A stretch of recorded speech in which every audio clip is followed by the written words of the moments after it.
Bayangkan jika satu keputusan perdagangan dapat mengguncang industri daging sapi Amerika Serikat dan mengubah peta kuliner di China. Hari ini Tiongkok membuat langkah berani memblokir impor daging sapi dari Amerika Serikat. Kebijakan ini bukan hanya soal perdagangan, tetapi juga simbol dari perseteruan ekonomi dua raksasa ini. Dengan tarif tambahan yang melonjak hingga 125%, restoran bergaya Amerika di Beijing mulai menghapus daging sapi Amerika Serikat dari menu mereka. Lalu siapa yang diuntungkan dan siapa yang terancam bangkrut? Di balik keputusan ini terdapat strategi besar, ketegangan politik dan jutaan dolar yang dipertaruhkan. Dalam video ini kita akan membongkar semuanya, dari alasan tersembunyi di balik blockade hingga dampaknya bagi peternak Amerika dan perekonomian global. Ketegangan dalam perang dagang antara Amerika Serikat dan China kembali mencuat. Kali ini berdampak langsung pada sektor kuliner dan perdagangan bahan pangan. Pemerintah China secara resmi mengenakan tarif balasan sebesar 125% terhadap impor daging sapi dari Amerika Serikat. Sebagai reaksi terhadap kebijakan tarif tinggi yang diberlakukan oleh Amerika Serikat terhadap barang-barang asal China, langkah ini menyebabkan restoran bergaya Amerika di Beijing seperti Home Plate Barbecue menghentikan penggunaan daging sapi Amerika Serikat dan beralih ke pasokan dari Australia dan Kanada. Restoran yang sebelumnya menggunakan 7 hingga 8 ton brisket Amerika Serikat per bulan kini sepenuhnya mengandalkan daging sapi M5 Australia yang dinilai lebih murah hingga 40% namun tetap berkualitas. Bahkan beberapa restoran juga mengganti pasokan iga babi ke Kanada. Direktur operasional Home Plate Barbecue, Charles DePalle, menyebut bahwa meskipun rasanya tetap bisa dipertahankan, keputusan ini lebih pada faktor ekonomi akibat tarif tinggi. Sementara itu dari sisi Amerika, ekspor daging sapi senilai 2,5 miliar per tahun kini terancam, menimbulkan tekanan besar bagi peternak dan eksportir Amerika Serikat. Di sisi lain, Australia mendapatkan keuntungan dengan meningkatnya permintaan dari pasar China. Pemerintah China menyatakan akan melakukan investigasi tarif impor daging sapi secara adil. Namun banyak pihak melihatnya sebagai bagian dari strategi geopolitik dalam memperkuat posisi tawar di tengah konflik dagang yang lebih luas. China yang sebelumnya menjadi pasar ekspor utama daging sapi Amerika Serikat senilai miliaran dolar kini beralih ke Australia, Brasil, dan negara-negara Uni Eropa sebagai pemasok alternatif. Hal ini memicu pergeseran besar dalam perdagangan global produk pertanian dan peternakan dengan negara-negara lain yang kini mendapat peluang ekspor baru ke pasar China. Data dari Kementerian Perdagangan China menunjukkan bahwa pada tahun 2023, total impor daging sapi China mencapai 14,2 miliar US dollar, meningkat tajam dari 8,2 miliar US dollar pada tahun 2019. Brasil menyumbang 42% dari total nilai perdagangan, diikuti oleh Argentina sebesar 15% dan Australia sebesar 12%. Lonjakan impor ini tak hanya menguntungkan negara-negara pemasok baru, tapi juga menimbulkan kekhawatiran di kalangan peternak lokal China. Asosiasi Peternakan Hewan China melaporkan bahwa peningkatan tajam dan volume impor telah merusak industri dalam negeri, dengan harga daging sapi turun ke level terendah dalam 5 tahun terakhir dan harga sapi hidup mencapai titik terendah dalam 1 dekade. Sebagai respon, Kementerian Perdagangan China mengumumkan penyelidikan terhadap impor daging sapi yang mencakup produk dari Brasil, Argentina, dan Australia. Penyelidikan ini bertujuan untuk menilai dampak impor terhadap industri peternakan domestik dan mempertimbangkan langkah-langkah pengendalian yang diperlukan.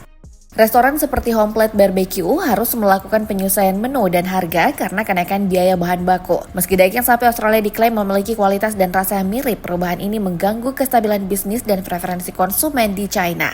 Selain itu, pasokan daging babi dan unggas juga bergeser ke negara lain seperti Kanada. Langkah pemerintah China untuk memperlakukan tarif balasan terhadap daging sapi Amerika Serikat yang mencapai 125% secara kumulatif sejak perang dagang dimulai, menjadikan produk tersebut tidak lagi kompetitif di pasar China. Sebagai respon terhadap kebijakan tarif tinggi dari Amerika Serikat, China menaikkan tarif impor daging sapi Amerika Serikat hingga total 125% yang secara efektif menghentikan ekspor daging sapi Amerika Serikat ke China. Perubahan ini tak hanya berdampak pada struktur biaya restoran, tapi juga mengganggu stabilitas bisnis dan preferensi konsumen yang mulai beralih ke opsi makanan yang lebih terjangkau atau berbahan dasar non-sapi. Kenaikan harga daging sapi akibat tarif membuat konsumen di China mempertimbangkan alternatif lain yang lebih terjangkau, seperti daging ayam atau produk nabati, memaksa restoran untuk menyesuaikan menu mereka sesuai dengan preferensi baru ini. Dengan terjadinya perubahan pasokan ini, restoran harus secara aktif melakukan penyelesaian logistik dan kerjasama dengan pemasok baru untuk menjaga keberlangsungan operasional mereka.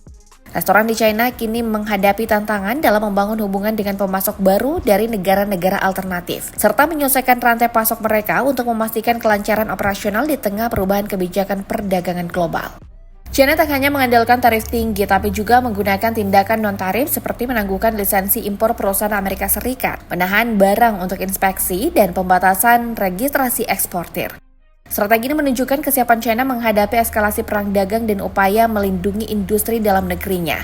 Salah satu tindakan non-tarif yang diambil oleh China adalah menangguhkan lisensi impor dari perusahaan-perusahaan Amerika Serikat.